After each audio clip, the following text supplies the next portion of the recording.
xaaladda nololeed ee qoys ka mid ah dadka ku nool magaalada Laascaanood isla markaasna danyar ayaa ah mid aad u liidata telefishinka caalamiga Soomaali Channel xafiiskiisa magaalada Laascaanood ayaa u kurgalay xaaladda ay ku nool yihiin qoyskani iyadoo qoyskani uu ka kooban yahay 4 ruux 3 ka mid ah ay yihiin haween halka ka kalena uu yahay nin ha yeeshee 3 ka mid ah 4tan ruux ayaa waxay yihiin kuwa xagga dhimirka ka jiran hooyo iyo labadeeda caruura ayaa ah kuwa xagga dhimirka laga hayo iyadoo markaasna ay jirto haweenayadu u dhaqdhaqaaqda reerkaasi sidii ay ugu soo saar lahayd nolol maalmeedkooda ha yeeshee xaaladan ay ku jiraan dadkani ayaa waxay tahay mid ay ka danqanayaan dhammaanba dadka muslimka meel kastoo ay joogaan marka ay xaaladan arkaan mar telefishinka caalamiga Soomaali Channel oo booqday meesha ay ku nool yihiin ayaanu la kulanay xaaladda ay ku nool yihiin oo sawir ahaan ahayd mid aad u liidata iyagoo markaasi deganaa sandaqad laba cariish ama cooshadood oo yaryar kuwaasi oo laba ka mid ah ay ku xidhnaayeen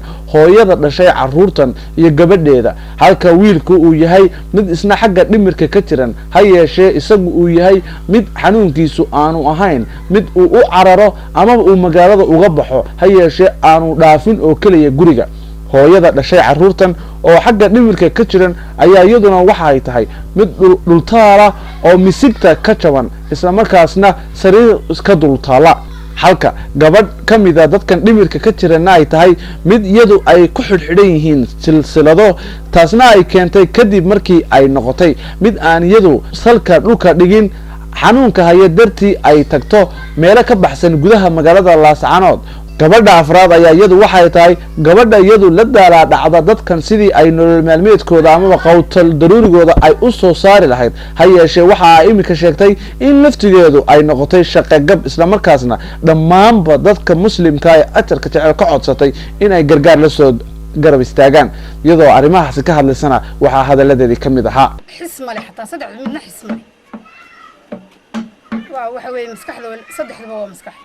islaantu lug bay ka jabantay iyadoo xiska abay haddana lug ka jabtay waa taa adeertay desarta saar waxa weeye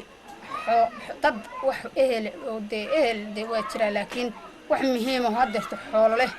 oo maartay aniga uu xoogaygaas u ah ehel iyo xoolo waxa weeye marka way isla taacayso madana Maxamed ayaan rabaa inaan u bandhigto oo dadka maartay dhakhtar iyo bal waxaan de waxun baa lagala qoostay dadka aadka maartay u liita anigina aan ka tamar maartay iga tambatay ayaan doonayaa in ummadana Maxamed u bandhigo marka ummadda Soomaaliyeed ee daliya dabadba wixii jooga waxaan rabaa ummadda dadkaas maartay igu taa mas'uul baan u ahay dadka loo ilaahay ama xoolo aan ugu cawdo ma laha ummadda Soomaaliyeed daliya dabadba joogta waxaan ka codsanayaa inay ummaddaas igu soo caawiyaan bal dadkaas ay ila caawiyaan oo ila arkaan marka walaalayaal waxaan idin ka codsanayaa ummadda Soomaaliyeed daliya dabadba jirta inay dadkaas xanuunsanaya ee xiska ah qaashi jaban yahay tamarna aan waayay oo hooy lahayn oo hanti lahayn oo xis lahayn حتى ما عرفت واحد ضده هو كل عاوي أو كل هيو ده لك تحت هين تو عو عن شرين أنا جينا وحوي ده دوري توانسرن بها قاركود هي لا وحن هي يلكوح والله لا يو يا كوي لا تنسون والله حمر قلكي بحنصر لا حل أنا قعدت كوهي وذي لبابي سلامتنا مدة دنبيسا adigu waxay ilaa xanuunsatay ilaa 15 sano ay saahay gabadhu waa inaan waa 20 jir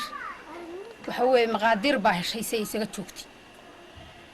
waa xiska marka waxa weey dadkaasi iyadoo 2 sanadood bay hadeerto 2 sanadood ay saahay inta badan dadkan ayaa waxa ay yihiin dad danyara isla markaasna waxa ay sheegtay in aanay jirin ehelo u dhow oo ay biciinsato oo markaas caawiya iyadoo dadka caalamkana ka codsatay inay wixii ay la soo garab istaagi karaan ay la soo garab istaagaan xaaladan ay ku nool yihiin dadkan ayaa waxay tahay mid rabbiga raxmaanka uu ka dulqaadi karo balse ay dadka bili aadamka ee ajarka jecel muslimka ay ka codsanayaan inay la soo garab istaagaan wixii kaalmaha ay wax ugu qaban karaan marka laga reebo dhakhaatiir waxaa jirta in aanay haysan wixii ay ku noolaan lahaayeen oo hadday noqonayso camal iyo weliba kharashaad kale maxamed cismaan cabdinuur telefishinka caalamiga Somali Channel xarun goboleedka Soole Laascaanood